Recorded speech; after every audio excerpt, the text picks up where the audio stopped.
Assalamualaikum warahmatullahi wabarakatuh.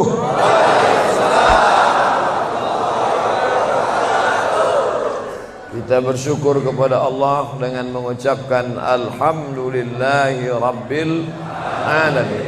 Berselawat kepada Rasulullah dengan mengucapkan Allahumma salli ala Sayyidina Muhammad wa ala ali Sayyidina Muhammad. Allahumma salli wa sallim wa barik alaih. Yang sama-sama kita hormati Bapak Ketua beserta seluruh pengurus Masjid Al-Qalam, hadirin hadirat, muslimin muslimat, alim ulama, cerdik pandai, tokoh masyarakat.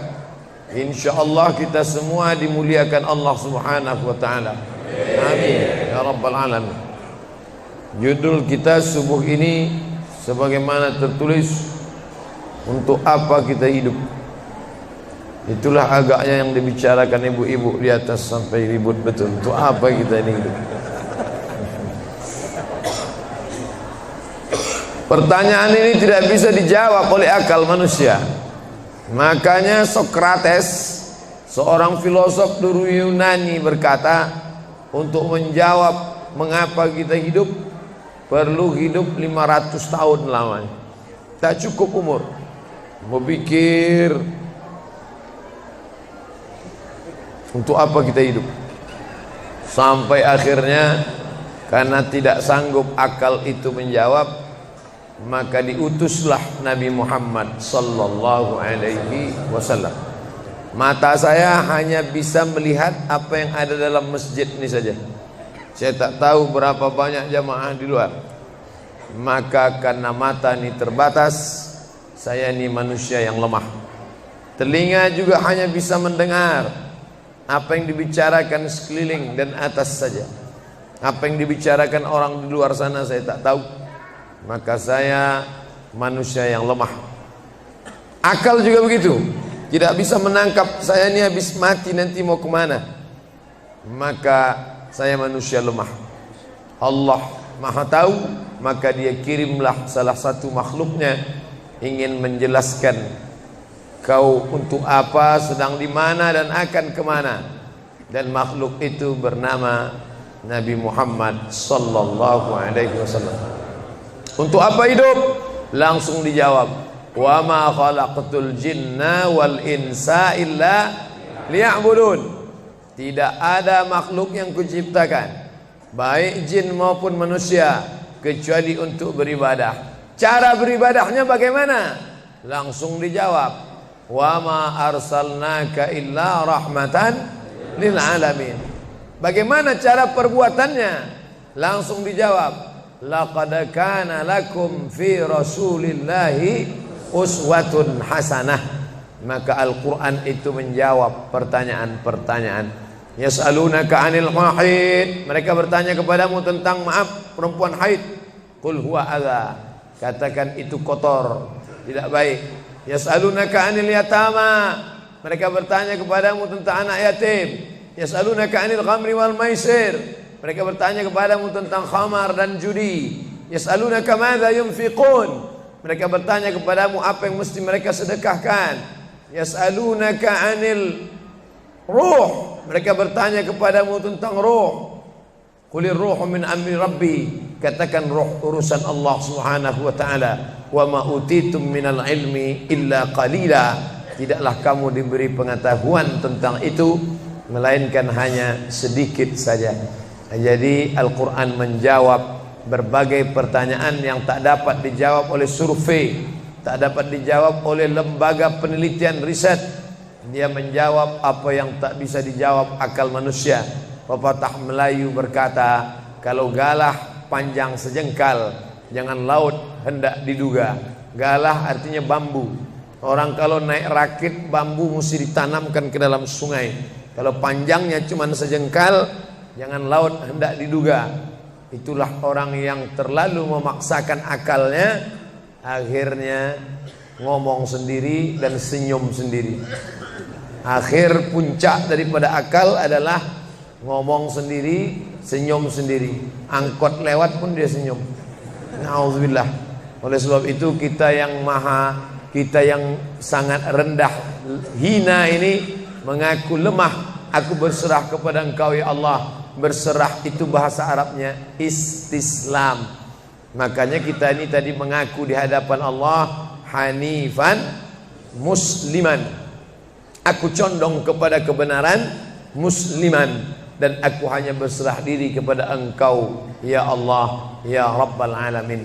Makanya apa kata Allah kita ikut. Padahal ini akhir pekan, weekend, maunya santai, tapi kita ikut apa kata Allah Subhanahu wa taala. Bangun subuh ikut. Padahal ini mestinya santai di rumah, tidur-tiduran, membalaskan sakit hati hari Senin, hari Selasa, hari Rabu, hari Kamis, hari Jumat. Ini hari Sabtu, tapi justru hari Sabtu bersusah payah, berdingin-dingin di luar. Bahkan kabarnya jam 3 sudah ada yang datang ke masjid ini. Bahkan ada yang mabit di samping danau. Bayangkan itu. Orang mabit di Musdalifah, yang mabit di samping danau. Oleh sebab itu maka ini apa yang membuat makhluk ini bisa begini? Itu semua adalah orang-orang yang mengerti untuk apa kita hidup. Karena hidup adalah untuk beribadah. Bangun tadi dari tidur langsung beribadah. Buka mata, ibadah pertama adalah zikir. Alhamdulillahillazi ahyana ba'dama amatana wa ilaihin nusyur. Masuk kamar mandi, tempat najis, kotor, bau, kotoran, tempat setan, tapi tetap menjadi ibadah. Dalam WC-nya pun ibadah. Dia masuk lagi ke kiri, dia katakan Allahumma inni a'udzubika minal khubusi wal khaba'is. Keluar dari kamar mandi itu ibadah juga. Dia langkah kaki kanan, dia katakan ghufranaka, ghufranaka, maafkan aku ya Allah. Mengapa dia minta maaf keluar dari WC? Karena selama di WC dia tidak menyebut Allah. Lidah yang diciptakan untuk beribadah, selama di dalam tidak beribadah, maka ibadah di dalam WC hanya hatinya saja berzikir.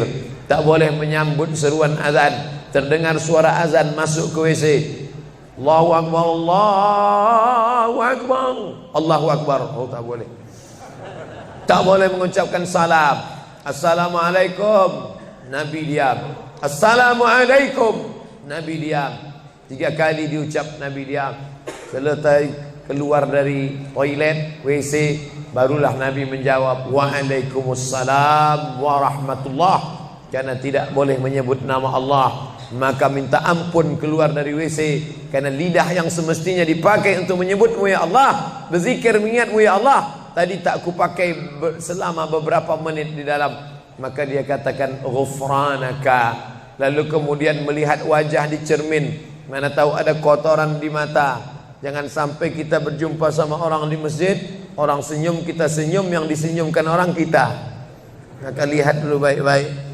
Maka ketika melihat wajah, dia pun menjadi ibadah. Allahumma kama hassanta khalqi fahassin khuluqi. Sebagaimana kalau kau sudah perbaiki bentuk ciptaanku ini menjadi sempurna, maka perbaikilah akhlakku ya Allah. Lalu setelah itu berangkat dari rumah menuju masjid, beribadah juga. Bismillahi tawakkaltu 'ala Allah, la haula wala quwata illa billah. Setiap langkah kaki ke Masjid Al-Qalam ini bernilai 1 langkah menghapus dosa. Langkah kedua mengangkat derajat. Langkah ketiga menghapus dosa. Langkah keempat mengangkat derajat. Tidak tanggung-tanggung, derajatnya diangkat Allah. Siapa yang duluan datang langsung dapat di depan. Tapi ada orang terlambat tetap tinggi juga derajatnya. Mana dia? Ini yang di atas. Siapa bilang perempuan direndahkan, dihinakan? Perempuan dimuliakan. Mana contoh perempuan dimuliakan? Kalau mau tahu, datanglah ke Masjid Al-Qalam. Perempuan dimuliakan. Bapak Ibu yang dimuliakan Allah, masuk ke dalam masjid, langkah kaki kanan, Allahumma inni as'aluka min fadlik. Itu doa nanti keluar. Tapi ketika akan masuk, apa doanya? Allahumma ya Allah, iftahli, bukakan untukku abwaaba rahmatik, pintu rahmatmu, bernilai ibadah. Duduk berzikir, jangan ngobrol, jangan cerita. Foto Pak Ustaz? Sikit-sikit boleh. Lalu kemudian selama itu tertulis tadi di atas. Itulah hebatnya masuk ke Masjid Al-Qalam, tidak hanya mendengar ceramah dapat pengajian. Ketika saya masuk tadi, saya dengar suara azan, ada tulisan hadis riwayat Al-Bukhari. Siapa yang mendengar seruan azan lalu menyambut seperti bunyi yang diucapkan muazzin, kecuali pada hayya 'alas shalah, hayya 'alal falah, dia baca la haula wala quwata illa billah, ditutup dengan doa wasilah. Allahumma rabb hadhihi ad-da'wati tammah was salatil qa'imah, dimintakan untuk Nabi Muhammad, ati sayyidina Muhammadanil wasilah wal fadilah wasyarafa wad darajatal aliyatar rafi'ah. Yang kelima, wa ba'athallahumma maqaman mahmuda alladzi wa'adtah innaka la tukhliful mi'ad. Maka kata Nabi, halat laku syafaati yaumal qiyamah, layaklah dia mendapat syafaatku hari kiamat. Makanya selama duduk di depan tadi, tak ada satupun yang ngobrol, semuanya menyambut seruan azan. Allahu Akbar, Allahu Akbar, Allahu Akbar, Allahu Akbar. Ada kawan sebelah ngajak ngobrol, gimana bro program mancing kita? Allahu Akbar, Allahu Akbar. Nah, cerita tak tentu arah. Ini kita sedang beribadah kepada Allah Subhanahu wa ta'ala. Lalu kemudian selesai azan, salat sunat yang balasan pahalanya khairum minad dunya wa ma fiha, lebih baik daripada dunia dan seisinya. Apa itu? Qabliyah subuh. Sampai-sampai andai terlambat qabliyah subuh, tetap boleh dilaksanakan setelah subuh. Habis salat subuh barulah dilaksanakan qabliyah subuh. Tapi kalau sudah sama-sama ngaji, tapi kalau nanti pulang kampung, justru sekarang orang di kota ngaji, di kampung tidak ngaji. Zaman dulu di kampung ngaji, di kota tidak ngaji. Sekarang dunia sudah mau kiamat. Di kampung orang ngaji, di kampung orang tidak ngaji. Kenapa? Parabola masuk desa. Oleh sebab itu maka kalau di kampung itu tidak ada pengajian, mereka tidak tahu bahwa qabliyah subuh diganti setelah subuh. Nanti pas mau bulan puasa pulang kampung, jangan qabliyah subuh setelah subuh. Karena nanti begitu mereka lihat, loh apa tuh? Sejak tinggal di Bekasi ikut aliran sesat. Dan dia tidak tahu bahwa sholat qabliyah subuh itu jangan sampai tinggal. Andai tertinggal, tetap dilaksanakan setelah sholat subuh. Ayatnya diatur. Ayat pertama, qul ya ayyuhal kafirun. Ayat yang kedua, qul huwallahu ahad, Allahus samad, lam yalid wa lam yulad wa lam yakul lahu kufuwan ahad. Andai masuk ke dalam masjid, kebetulan jamnya langsung nampak kelihatan, iqamat tinggal 2 menit lagi, iqamat 2 menit, tak mungkin sholat 4 rakaat.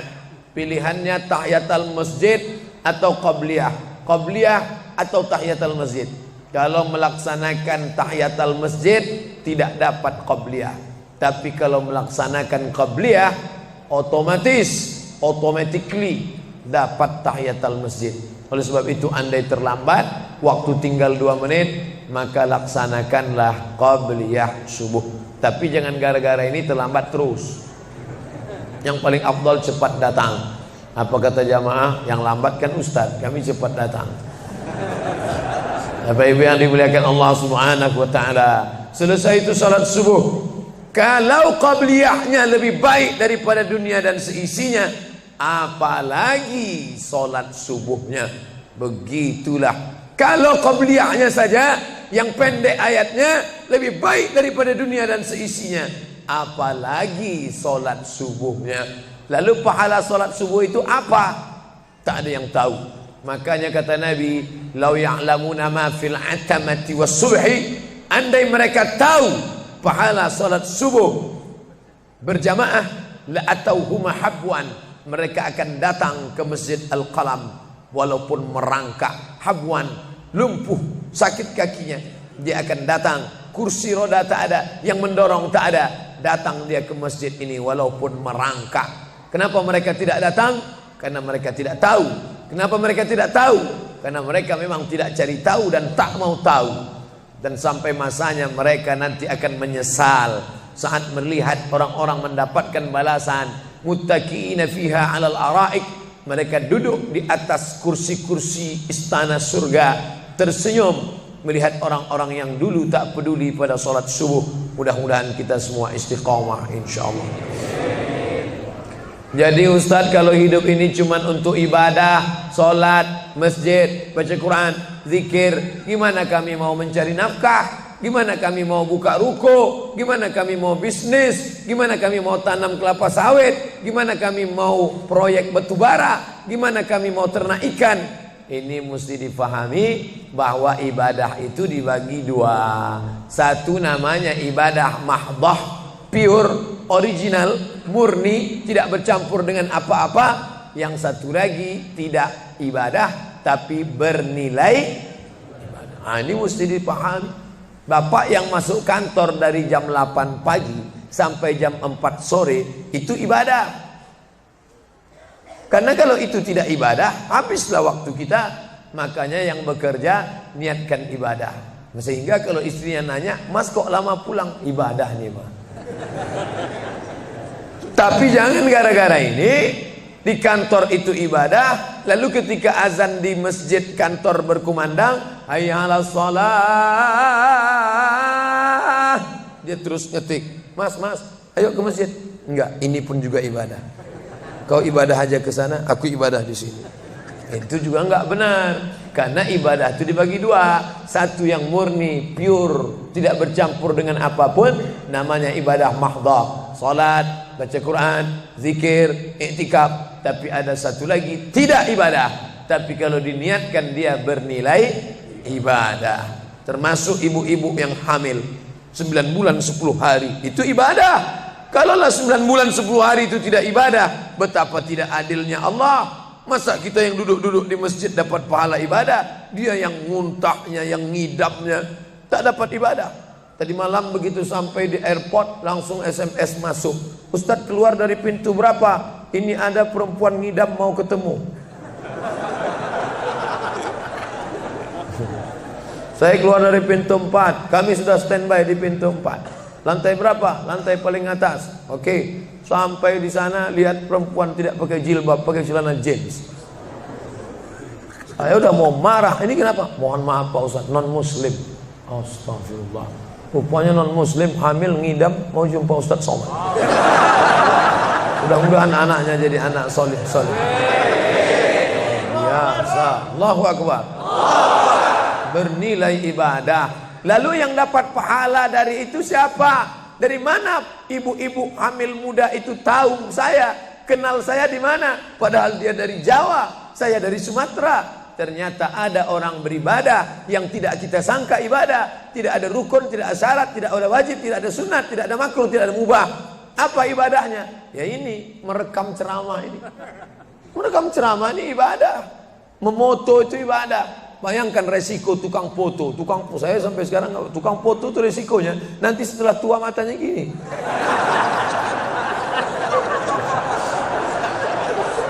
Tapi kalau mereka niatkan ikhlas untuk ibadah, maka insya Allah sehat walafiat.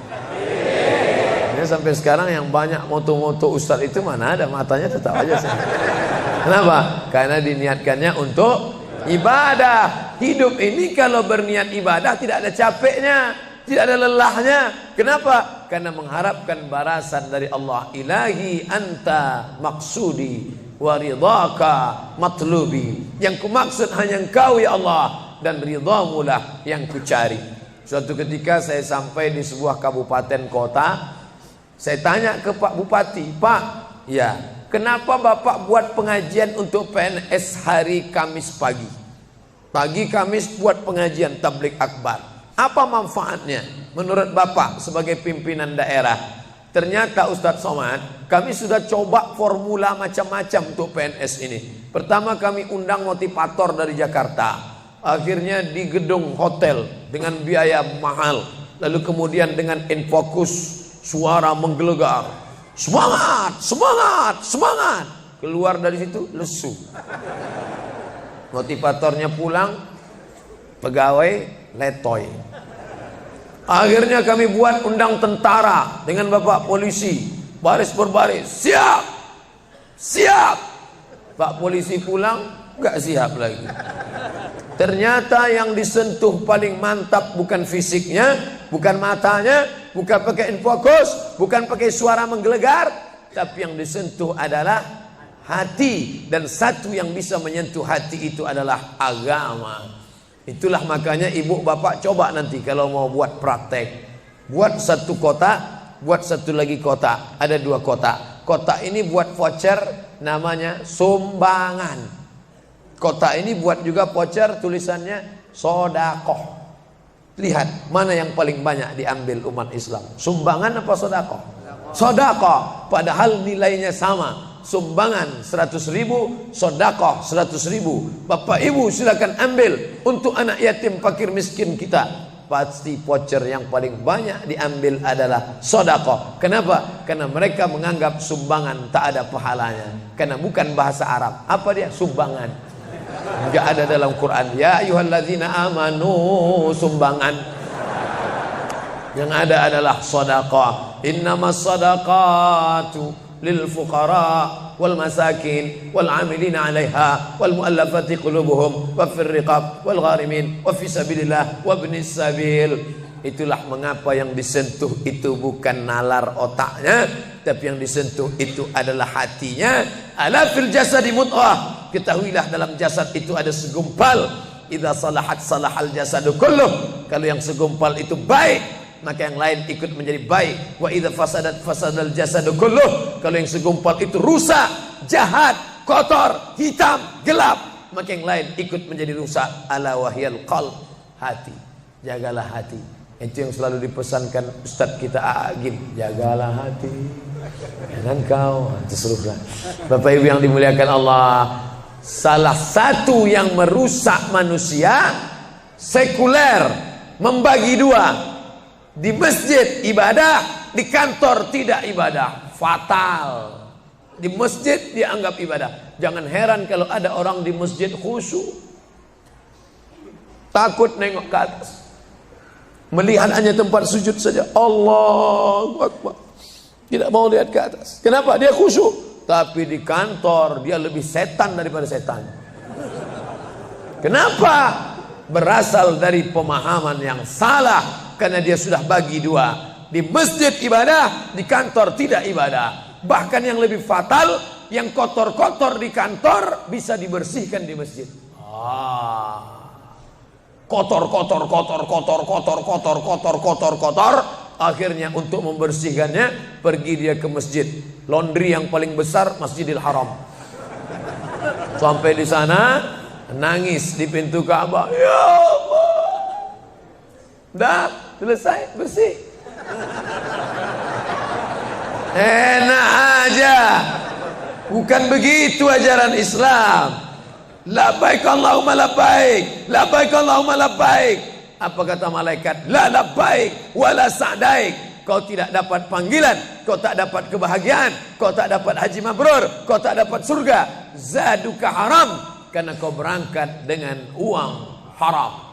Oleh sebab itu pemahaman Islam mesti utuh. Semua adalah ibadah. Kalaulah gerak tidak ibadah, betapa menyakitkannya bapak-bapak polisi di jalan raya kena panas terik, padahal dia tidak ada penutup kepala di atas, berkeringat berpeluh. Mereka tetap merasakan itu sebagai ibadah. Tentara yang membela negara, angkatan laut di perbatasan sana, datang kapal-kapal perompak dari Thailand ingin mengambil ikan kita, tenggelamkan.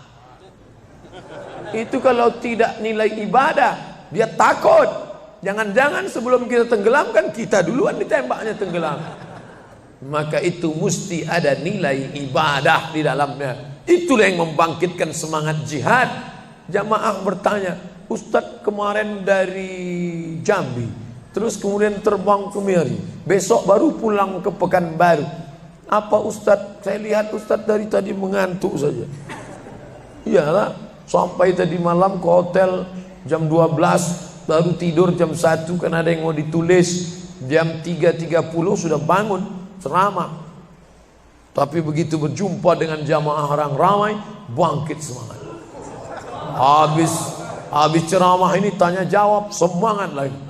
Habis itu baru lesu. Dan tidurnya itu pun ibadah. Bayangkan tidurnya itu ibadah. Itulah mengapa banyak orang pengajian sambil oh, ustadz menyindir ya? Tidak. Saya termasuk ustadz yang tidak pandai menyindir. Saya termasuk ustadz kalau dipesan request untuk menyindir, saya tidak pandai. Kenapa? Karena saya pernah menyindir orang. Ustadz, tolong ustadz sindirkan. Ini ada jamaah yang sudah sedekah tapi mengambil uangnya kembali. Siapa yang bersedekah mengambil uangnya kembali, kal kalbil ladzi ya'udu ila qaihi, sama seperti anjing yang menjilat muntahnya kembali. Selesai pengajian, mohon maaf Pak Ustaz, yang disindir nggak datang. Oleh sebab itu tak ada gunanya sindir menyindir. Kalau mau to the point, mana orangnya face to face, langsung saja tembak 12 pas, gol. Bapak Ibu yang dimuliakan Allah, maka mesti dipahami dengan benar. Di Masjidil Haram ibadah, di rumah pun kau ibadah. Istri yang dari mulai pagi memasakkan suami, dibantu oleh pembantu membuatkan minuman, membesarkan anak, menyusukan anak 2 tahun lamanya, melahirkan, meregang nyawa ibu melahirkan anak, ibadah. Makanya kalau dia meninggal dunia saat melahirkan, matinya mati syahid. Saking senangnya suaminya mendapatkan seorang istri yang syahid, tak menangis dia. Begitu tegarnya bapak, tidak meneteskan air mata. Tidak Pak Ustaz, aku melepas seorang syahid, 3 syahid lagi siap menanti. Peace, damai. Biasanya ibu-ibu kalau bawa cerita ini, kalau gini pulang aja lah kita kan. Nah, bercanda, serius sekali. Nah, tapi yang saya katakan tadi itu semuanya ibadah badan. Melangkah dari rumah, ibadah badan. Membukakan mata, ibadah badan. Mendengar ceramah, ibadah badan. Membaca Quran, ibadah badan. Berzikir, likulli sulama minkum sadaqah. Setiap tulang-tulang sendi ada sedekahnya. Subhanallah, subhanallah, subhanallah, subhanallah, subhanallah, subhanallah. Itu ibadah badan. Tapi ada bukan ibadah badan. Apa dia? Itulah yang 7 macam. Zakat, wakaf, infak, sedekah, wasiat, hibah, ghanimah. Itu ibadah harta. Mana yang lebih banyak? Ibadah harta apa ibadah badan? Ibadah badan. Kalau ibadah harta tak banyak. Zakat, wakaf, infak, sedekah, wasiat, hibah, ghanimah, rampasan perang. Tapi kalau ibadah badan, setiap gerak adalah ibadah. Makanya kita mesti bergerak. Likulli harakah barakah. Setiap ada gerak pasti ada berkah. Makanya tak boleh tidak bergerak. Air sumur kalau tidak ditimba, air itu akan busuk, butek, warnanya pun tidak ada seperti minyak di atas. Mata air mesti terus berganti. Darah harus tetap mengalir, jantung harus tetap berdetak. Makanya jangan pernah kosong dari aktivitas. Fa idza farata fansab. Selesai dari satu ibadah, pindah ibadah lain. Selesai ibadah tegak, pindah ibadah ruku. Habis ibadah ruku, pindah ibadah tegak. Habis ibadah tegak, pindah ibadah sujud. Habis ibadah sujud, pindah antara 2 sujud. Selesai sudah salat, lalu kemudian puasa. Selesai puasa, lalu kemudian berzakat. Selesai zakat, lalu kemudian mengitari Ka'bah. Subhanallah walhamdulillah wa la ilaha illallah wallahu akbar. Selesai itu melontar jumrah. Selesai itu menggunting rambut. Selesai itu berzikir. Tidak pernah kosong. Sampai kapan? Sampai malaikat maut mencabut nyawa. Dan ucapan terakhir yang keluar dari mulut adalah la ilaha illallah. Itulah jawaban tentang pertanyaan untuk apa kita hidup di dunia. Nanti kalau ada anak, ibu, bapak, tetangga, kawan, sahabat, andai tolan bertanya, untuk apa kita ini hidup? Tak usah jawab, putarkan aja videonya. Itulah enaknya zaman sekarang. Kalau dulu mesti diingat. Saya dulu pulang sholat Jumat, mak saya manggil, sini, ya mak, ceritakan apa isi khutbah khotib tadi di masjid. Gini. Itulah awal saya ceramah. Jadi saya paham mengapa saya menjadi ceramah sekarang dan saya tidak pernah merasa menceramahi Bapak Ibu, saya tidak pernah merasa mengguru-gurui. Saya hanya seperti seorang anak sedang bercerita pada ibunya saja. Tadi mak kata khotib itu begini. Anak sekarang enggak. Apa kata khotib tadi? Ini MP3-nya. Bapak Ibu yang dimuliakan Allah Subhanahu wa taala, ibu yang mendidik anak-anak ibu, ibadahnya luar biasa. Itulah mengapa ibu lebih tinggi derajatnya daripada laki-laki. Ilzam rijlaiha, kau urus tapak kakinya, fatammal jannah, kau dapati surga di sana. Di bawah tapak kakinya surga, al jannatu surga, tahta di bawah aqdam kaki al ummahat, ibu-ibu. Kenapa begitu? Karena ibadah dia yang luar biasa, tidak bisa dilakukan oleh laki-laki. Salat kita bisa, puasa kita bisa, tawaf kita bisa, sa'i kita bisa, melontar jumrah kita bisa, tahallul kita bisa. Tapi ada yang kita tak bisa. Apa dia? Mengandung kita tak bisa. Siapa yang mau coba mengandung, keluar dari sini ambil bola voli, ikat di perut. Melahirkan kita tak bisa. Siapa ingin coba melahirkan, keluar dari sini, telanlah jeruk bulat-bulat. Habis itu keluarkan bulat-bulat. Menyusukan kita tak bisa, dan itu ibadah. Tapi bukan ibadah mahdha. Dia tidak selevel dengan sholat, zakat, puasa, haji. Tapi ibadah ini berkualitas. Ibadah badan sudah, ibadah harta sudah. Ada ibadah yang terakhir, yang ketiga. Kalau ibadah badan berkeringat, lelah, capek, ibadah harta, duit habis. Tapi ada ibadah satu lagi, tak nampak di mata. Apa dia? Ibadah hati. Itulah dia ikhlas. Orang yang ikhlas tak tampak. Ikhlas, ridha, qanaah, tawakal, zikir, muhasabah, muraqabah, tazkiyatun nafs, mensucikan hati dari penyakit hati, riya, sum'ah, takbur, sombong, hasad, busuk hati. Itu ibadah. Kenapa begitu? Disitulah letak adilnya Allah. Man bana masjidan, siapa yang bangun masjid, banallah mislahu baitan fil jannah, dibangunkan Allah untuknya satu istana di dalam surga. Bapak Ibu yang ikut membangun masjid ini, mudah-mudahan diberikan Allah Ta'ala balasan melimpah ruah.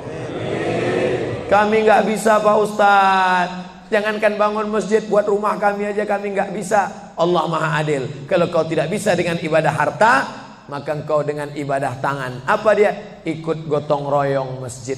Nampak ada pembangunan masjid, ikut ngecornya, pasangnya, tapi dengan syarat menyelesaikan masalah. Jangan buat masalah. Man shalla isnatai asyarata rakaat, siapa yang salat 12 rakaat fil yaumi wal lailah, sehari semalam, bunyalahu bihinna baitun fil jannah, dibangunkan untuknya satu istana di dalam surga. Sama macam orang yang bangun masjid, salat 12 rakaat. Kamu bisa bangun masjid? Bisa. Bagus. Kamu? Saya nggak bisa. Amal saya apa? Tenang, ada amal. Allah Maha Adil. Salat 12 rakaat. 2 rakaat sebelum subuh, 4 rakaat sebelum zuhur, 2 rakaat setelah zuhur, 2 rakaat setelah maghrib, 2 rakaat setelah isya. 12 rakaat. Saya nggak bisa Pak Ustadz, sedang terbaring di rumah sakit, kaki sakit, kepala sakit, hati sakit, jantung sakit. Stop, jangan lanjutkan. Aku tak sampai hati mendengar penderitaan. Jadi amal saya apa Pak Ustadz? Ada satu amalmu. Apa dia? Ridha, menerima takdir Allah Subhanahu wa ta'ala. Sakit Pak? Tidak. Kenapa? Sakitku hilangkan, hatiku ridha. Man lam yasbir bi balai, siapa yang tak sabar dengan bala ujianku, walam yarda bi qada'i, yang tak ridha dengan takdirku, falyatlub radban siwaya, carilah Tuhan selain aku. Kau sabar, kau ridha menerima itu. Apa balasannya? Lebih hebat daripada balasan orang yang bangun masjid, lebih besar daripada balasan 12 rakaat salat. Innama yuwaffas sabiruna ajrahum bighairi hisab. Orang yang sabar itu balasannya bighairi hisab, tak dapat dihitung, tak dapat dikira, unlimited. Begitulah Allah Maha Adil. Untuk apa kita hidup? Hidup untuk beribadah. Ibadah apa yang kita lakukan? Ibadah badan, ibadah harta, ibadah hati. Yang sudah melaksanakan tiga-tiganya, alhamdulillah. Yang baru melaksanakan satu, tambah. Yang satu pun belum, innalillah. Masjid ini besar. Kadang kita bangga masjid besar, rupanya APBN, anggaran pendapatan belanja negara. Bangga kita masjid megah, rupanya APBD, anggaran pendapatan belanja daerah. Patutlah masjidnya di tengah hutan, karena di situ tanah yang murah. Akhirnya pemukiman masyarakat jauh, masjid di tengah jalan, masjid di tengah perjalanan luar kota, jauh dari pemukiman masyarakat. Masuk kita ke dalam, tai kambing yang ada di dalam. Tapi masjid ini megah, mewah, 2 lantai, lengkap dengan kubah yang besar. Ini swadaya masyarakat. Saya tahu ini dari mana? Jamaahnya cerita. Kalau tidak, mana saya tahu. Ini masjid ini asli swadaya Pak Ustaz. Lama membangunnya Pak? Enggak lama, sebentar saja. Sebentar saja, sekejap langsung terkumpul 7,6 miliar uang. 7,6 M. Itu kalau dibelikan cendol berenang gitu. Bayangkan itu. Bisa terkumpul masyarakat. Padahal ibadah yang paling berat, ibadah harta inilah. Banyak orang kalau diajak iktikaf, banyak. Ayo kita iktikaf, ramai. Ayo kita zikir ke Az-Zikra, ramai. Jangan lupa besok zikir ke Az-Zikra hari Ahad pertama, sekaligus acara live Damai Indonesiaku TV One bersama Ustadz Abdul Somad LCM. Tapi ada ibadah yang berat. Apa dia? Ibadah harta. Banyak orang ketika diajak muhasabah zikir malam, ya Allah, banyak dosa kami ya Allah, tapi dia susah menangis, meneteskan air mata. Tapi begitu lewat kota infak, memang menangis. Tak sampai hati melihat Bung Karno keluar dari dompet. Lewat kotak sodako infak, lama membuka dompet mencari Patimura. Nauzubillah. Mudah-mudahan kita tak termasuk golongan yang bakhil ini. Kenapa? Karena setan selalu asyaitan, setan ya'idukumul faqra, membisikkan kepakiran. Jangan beri, jangan beri, jangan beri, nanti kau susah, nanti anak kau tak makan, nanti kau dikeluarkan kerja kau makan apa, nanti kau mau beli rumah, nanti kau mau beli tanah, nanti kau mau beli mobil, nanti kau mau beli cincin, nanti kau mau beli kamera, nanti kau mau ganti HP, uangmu tak ada. Setan selalu berbisik-bisik. Lawan setan itu. Qul a'udzu birabbin nas, malikin nas, ilahin nas, min syarril waswasil khannas, alladzi yuwaswisu fi sudurin nas, minal jinnati wan nas. Hanya saja kalau yang berbisik itu setan, kita baca ayat kursi, insya Allah dia kabur. Ini yang berbisik ini kawan kita. Kita bacakan ayat kursi, hafal pula dia dari kita lagi. Tapi tak apa-apa, tetap aja bacakan.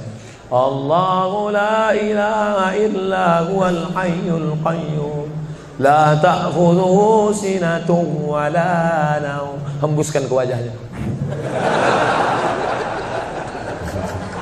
Bapak Ibu yang dimuliakan Allah, setelah ibadah 3 ini kita lakukan, ibadah badan sudah, sholat subuh sampai melimpah ruah ke belakang.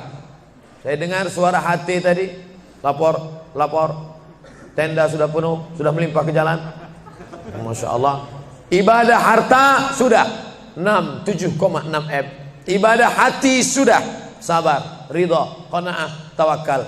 Tapi jangan lupa, datang merusak yang 3 ini, perkelahian, merusak ukhuwah Islamiyah. Masjid yang besar, kalau sudah kelahi di dalamnya, tinggal kelahi, tak lagi ada persatuan.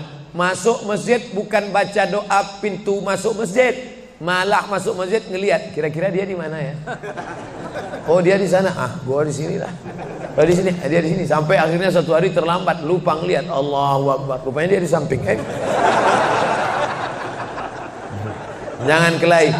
Wa'tasimu bihablillah, berpegang teguhlah dengan tali Allah. Tali Allah itu apa? Al-Quran dan Sunnah. Apalagi ulama. Gak ngerti Quran, gak ngerti Sunnah, tanya ulama. Al-ulama warasatul anbiya.